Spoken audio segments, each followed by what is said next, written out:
Hey everyone, in this video, I'm going to show you how to do a working duplication glitch in the latest version of Minecraft Bedrock.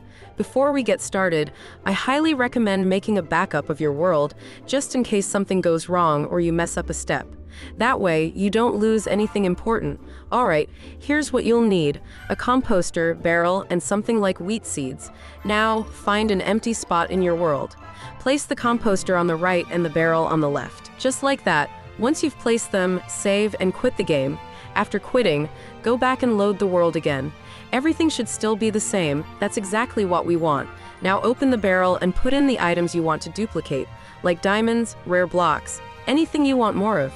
Then close the barrel. Next, take your seeds and start filling the composter.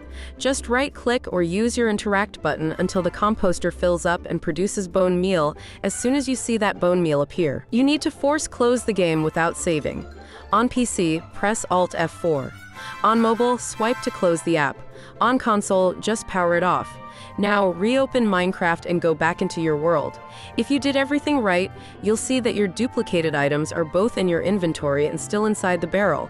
And that's it. It's a super easy dupe glitch that's working right now in Minecraft Bedrock. If it helped you out, make sure to drop a like, maybe subscribe, and I'll see you in the next one with more tips and glitches.